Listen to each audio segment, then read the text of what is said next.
when Young at Heart in America started up, Bob Silman thought, well, these people... He was delivering food to a retirement village, and his first sort of impression, he was a young guy, and he looked in and there were these people just sitting there doing nothing. And he thought there must be something better in it for them than just sitting around, so he got them singing. When they started to perform publicly, it came as such a shock to people when they were singing modern songs instead of all the old-time favourites that they think all the old people know. It's a funny thing with the music, because when you first hear the songs, Christina chooses all the songs, and when she plays them to us, we think, what? What on earth is this all about?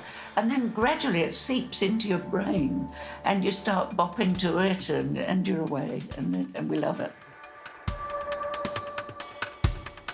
There's an amusing story of one guy, it was Earl actually, he said to me, who's that woman? She's standing just behind you in there. And he said, she's got grey hair. And I said, oh yeah, everybody's got grey hair. They all have got grey hair. We've got all our own gear, you know. We're ever so technical. We've got microphones and a board and speakers and foldbacks. Very good sound system. I've got a good sound system. Very good. But when we go and do a show, as we did in Christchurch, we have a real live band. When you get that band going, oh, it's so good.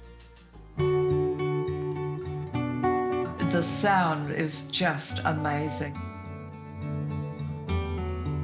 The guitarist and the keyboard player get whooped up and we're singing along with them. It's just fantastic. When the show's on, we've got stacks of energy. When it's over, you know. Yeah, it's a lot of fun and it's good for the brain. It keeps me active, and I really like it. And I like the socialising as well, very much, yeah. And instead of being lonely old bear in a house and nowhere to go, we look forward to going on a Monday when it comes along. We've been to a lot of schools, and one school, the children had to write little things about what their experience of our concert. Oh, yeah. And one child said, oh, this group are lovely people.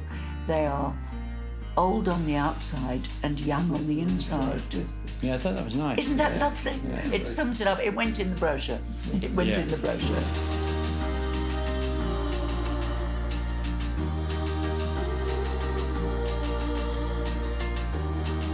It's just, you know, another reason to pack your suitcase and get off with all these people and go and entertain a different audience somewhere at the moment within New Zealand.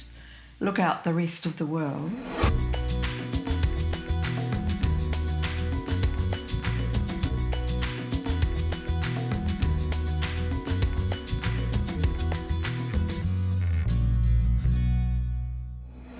I love the energy and enthusiasm among the young at heart singers. They seem to be loving what they're doing. It'd be great to be a part of that group. Sorry, you can't. You don't qualify. What do you mean? Well, you have to be at least 70 years of age to join the group. Oh, I guess I'll have to wait till I grow up. What a great way to start an episode on the importance of being connected with others. I wish you could have met those young at heart singers. They're just a great bunch of people. They're enthusiastic, they love what they do. They meet together so often, they're passionate about their singing and about their coming together, and they support each other. They're very aware of how old they are, and that shows in the way they support each other. They laugh at their frailties at times. I guess the thing that got me was that they're connected. They're connected with each other. And people need people. Being part of a group of people is important. And you see the positives of that in this group, in these people from Young at Heart singers. Why do people need people in their lives? You know, the science consistently comes back to indicate that we are designed to thrive in community. And in fact, the extent to which that goes is quite remarkable. There's been one study that came out of the Framingham which was originally the Framingham Heart Study, they have been tracking now the participants, the original participants in that study, for 3 generations. And what they've been able to look at are the various complexities of network phenomenon. And we now know that happiness and unhappiness, I might add, is socially contagious up to 3 degrees of separation. So if someone in a social network becomes happier, the friends of their friends' friends, even though there's not a direct link, they are inclined to become happier as well. And as I said, it goes the opposite direction. When positive psychology researchers identify the top 10% of truly happy people that are truly flourishing in life, consistently they have positive social relationships. So that we know that relationships are just absolutely critical to a life that is lived well and a life that flourishes. Together feels better. People need other people because loneliness kills us. Loneliness affects us at the very cellular level. So loneliness has been proven to raise our heart rate, increase our risk for heart disease, increases our blood pressure. It is not good for us to be lonely. It's not good for us to be disconnected from others. Social connection is one of the vital things as we retire. In order to prepare for retirement, one of the things one needs to consider is that you will have that severing of connections perhaps within the workplace. And yet if you have spent your life building a wide range of friendships, you will still have those to fall back on. Loneliness is devastating, and it underlines why being socially connected is important. That's also why it's worth working on friendships before retirement and taking the time retirement gives to recapture old friendships and build new ones. And it can begin with family, getting in touch with family members you've lost connection with. And let's not forget spending time with your grandchildren. Have I told you about my grandchildren? I'm guessing there's photos? Connection is what family is about. I mean, when it's all said and done, and I think what marriage is all about. Marriage is about the emotional connection that occurs between two people, if you drill it down to its heart. And family is where we learn how to connect. Family is where we learn how important connection is to our lives. We're social beings, and our lives are impacted, influenced by the people who love us and by the people who refuse to love us. So it's really important to build connection, emotional connection. And we do that with our kids as they're growing up. That's the most important thing, to give emotional safety and security. Incidentally, the research shows that the way that we develop connection in childhood, or the bonding process that takes place, is what we take with us into a new relationship, and we operate at the same kind of level. So what I'm saying is, the people who love you or refuse to love you have a tremendous impact upon your life, your social skills, your view of yourself. Social connections absolutely, conclusively, 100% start in the family. The research is in that our attachment is very, very significant for our brain to optimally develop. We need, from a very young age, secure attachments with our primary caregivers to feel safe, to feel that this is a safe haven, so that we can then venture forth without defensiveness and explore our world. And all happens within the context of a family, and we never outgrow our need for those safe relationships. In retirement, the needs of attachment are still as strong as what they are for a 6-month-old baby. And research has conclusively shown that. There are 3 things. One is a sense of positivity, right? Negativity is not going to build anything, right? So being positive, being open to another and their influence. Secondly, availability. To be available emotionally is what builds connection. And responsiveness, to be able to be there and to respond is what builds a sense of connection. So when you're available, when you're responsive to me and my needs, my need for emotional connection and security, that builds a lot of, it builds bond. And that bond is what gives me a sense of emotional security and safety, which is the core of my well-being. A family is where that all begins. Oh, sorry. Adrielle insists that I show more photos of my grandchildren. Or something like that. But back to what we're doing. It takes time and effort to build connections, whether in family or outside. And this is something that can be planned for retirement, because retirement gives you the time to be able to make and to grow connections. The key is taking the time. It is a time in which we are wanting to maintain and to build social connection.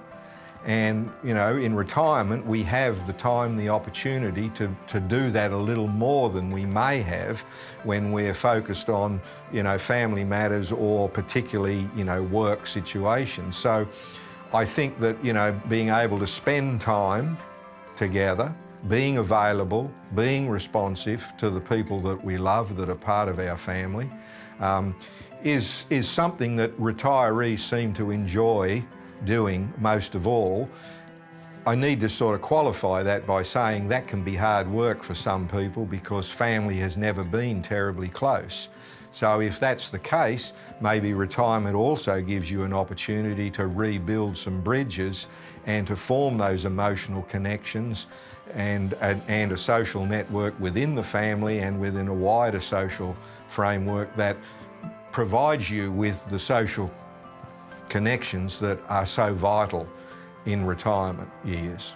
To reconnect with family during retirement means that we have an opportunity to perhaps put into our children and our grandchildren's lives some of the time and the effort and perhaps some of the love we wished we could have done when they were growing up and we were busy. So it's a wonderful time to reconnect with family, and it's a privilege that many people wish they had, especially when their children live overseas. They wish they could be closer.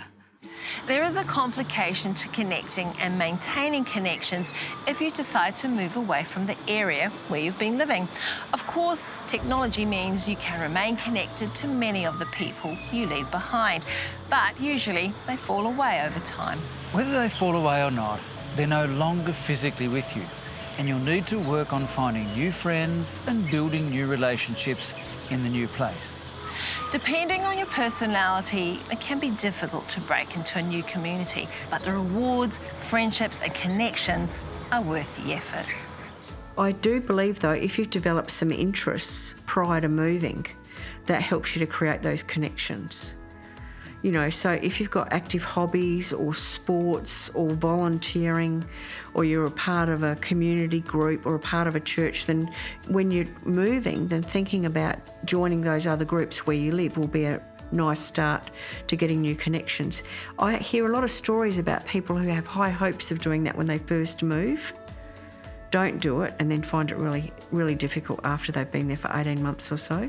Getting into a new community when you move in retirement can be a bit tricky, because one of the things I'd say before you actually go to a community, a town in your retirement, is having a look at what is actually available and are you socially compatible. That's before you get there. But if you find out that they've got certain activities or sports that you enjoy and you're moving to an environment, that's great. But I think that once again, say yes, involve yourself, make sure that there's like-minded people in that particular event, sport, activity that you like, and you may actually find some groups that really appeal to you. No matter what your situation, no matter what your personality type, there is one excellent way of creating friendship, and that is by volunteering. Volunteering is serving a cause. It helps in three ways. The first way is that it helps you mix with people with similar interests in your volunteering. Secondly, it brings purpose to your life, and you're mixing with people who have the same purpose. And third, you're working on something bigger than yourself. And all those things coming together just help you as you mix with this group of friends that you're making in your volunteering? Many of these community interest groups involve volunteering in some capacity as well. And we know there is tremendous benefits to that. In fact, there is a study in the United States where they looked at the happiness benefits that came from various different modes, various different methodologies. And one of them was increasing income. And you think, surely like that helps, you know, if you were to increase your income. Surprisingly enough, the research indicates that your wealth doesn't have a huge impact on your happiness as after you've got the basic needs met. But this particular study, they looked at people in the United States who were earning less than $20,000 a year, which pretty much is, you know, almost below the poverty line. And then they looked at the happiness of those people who are earning more than $75,000. So it's like a tripling of the income.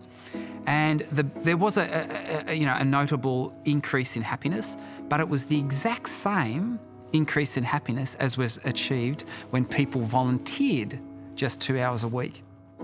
So, you know, my advice to people, it's pretty hard to triple your income, but volunteering once a week, that's something that we can all do. And I think that in many ways, there are many elements of that actually prop us up. It's that giving is living. You know, it's that whole idea of giving back. We belong to, we contribute to something bigger than ourselves. We know it's really beneficial. But then there's the social interaction. It's probably getting out. The fact that we move, you know, in a dynamic way probably contributes to that as well. So volunteering, you know, I can't speak highly enough for it. Volunteering in retirement is amazing.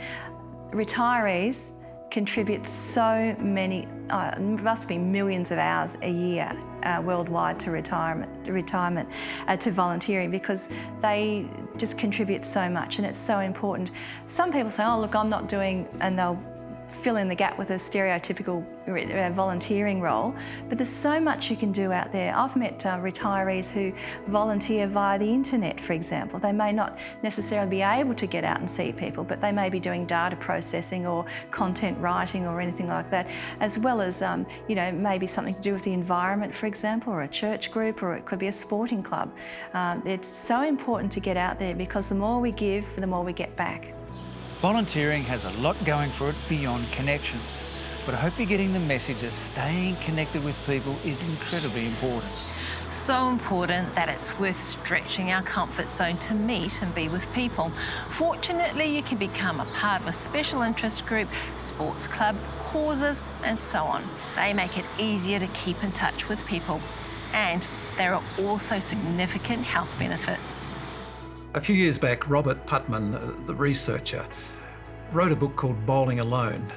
And he had discovered that a major sport in the United States, 10-pin bowling, had kind of fallen apart. It used to be a group sport, and now there seem to be so many people bowling alone. He wrote the book, it became a documentary, very popular, ended up in mainstream picture theatres. And as he did his research, he discovered the importance of being connected with people. In fact, in his research, he said that if you belonged to no groups and joined one, you would actually cut the risk of dying in the next 12 months by a half.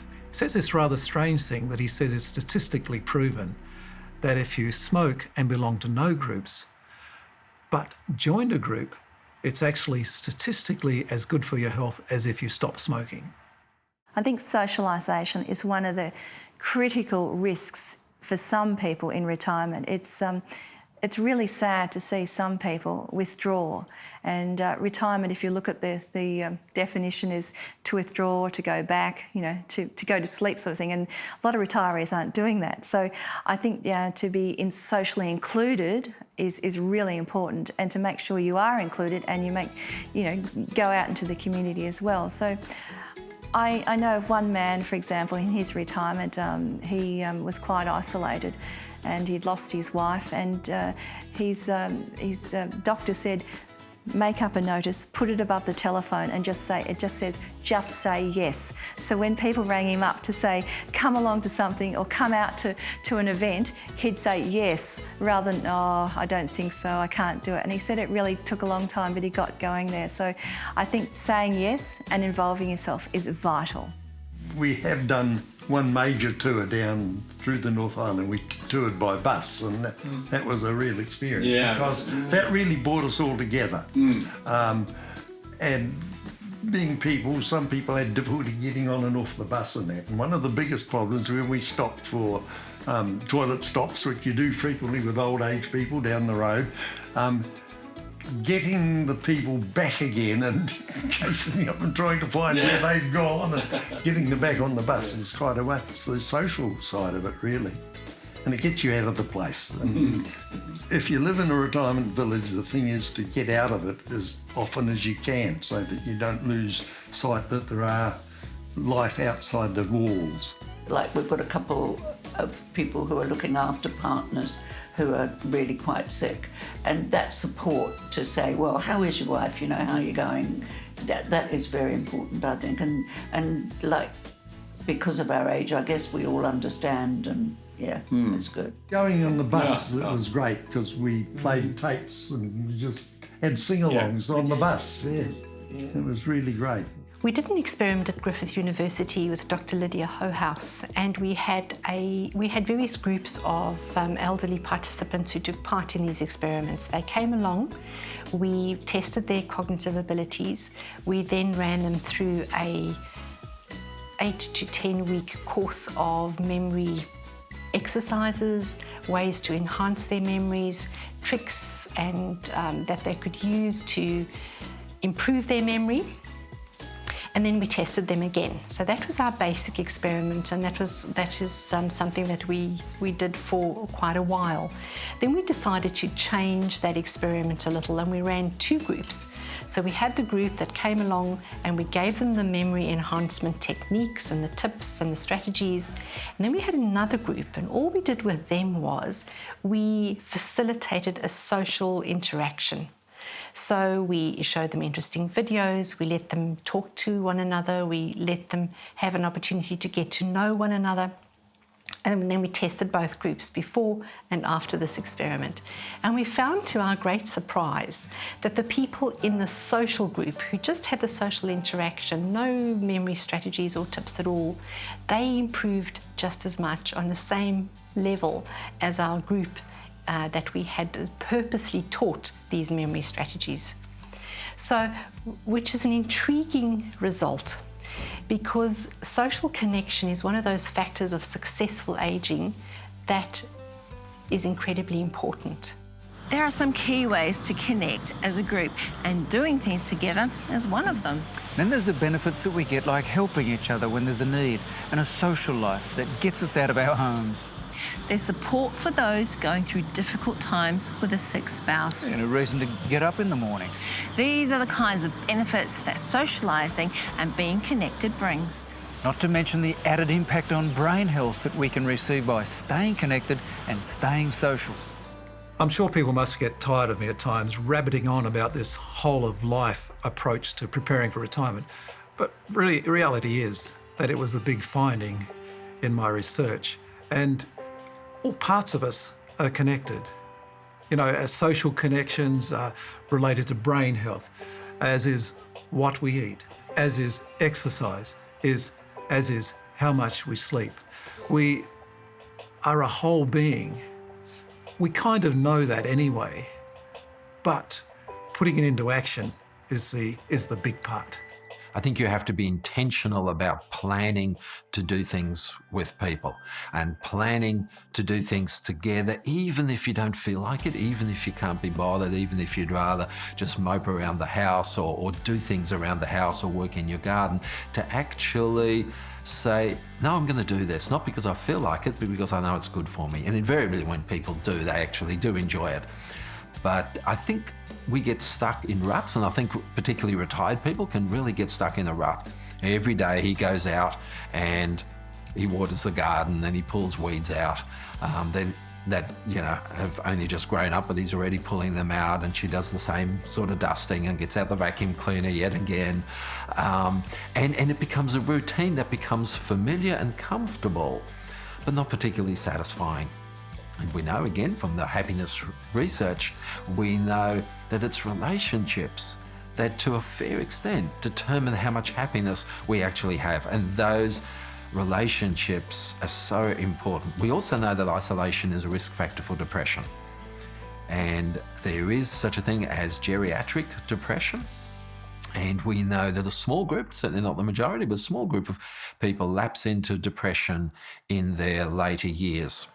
And social factors and isolation is one of the risk factors. Having good social networks is a protective factor against depression.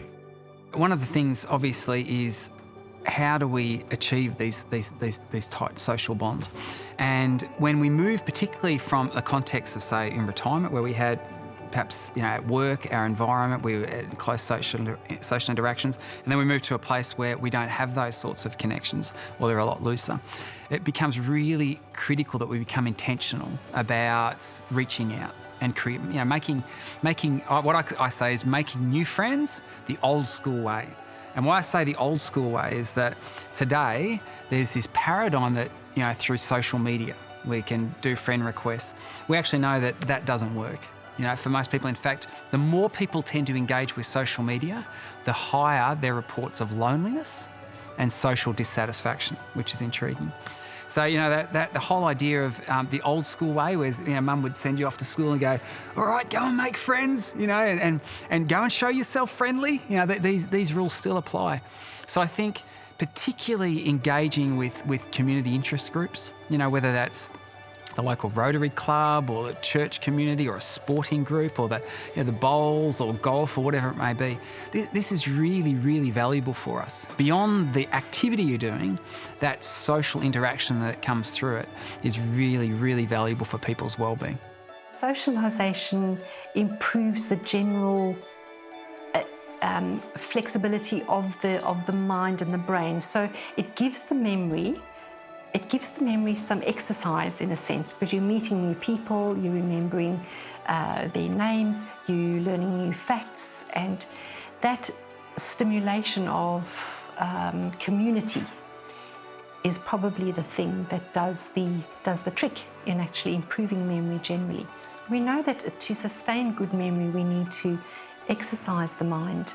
So this is a kind of mind exercise or brain exercise that they were really engaged in. The key word here is intentional. Being intentional about making friends and connections. It is important. And it's important making friends the old school way, not the Facebook way. It's the face-to-face way of doing things together. And what's obvious is that we do need friends and family in our lives, and we need to nurture and grow social connections. We hope this has been helpful for you as you plan your retirement, may be filled with friends and other connections. And we hope you can join us next time when we look at transitioning into retirement. Feels good, don't it? Feels good, don't it? You only got one life, live it in the moment. Feels good, don't it? Feels good, don't it? You only got one life, live it in the moment. Feels good, don't it? Feels good, don't it? You've only got one life. Yeah, there's no band, of course. It feels so good To be alive. Can we come up with it?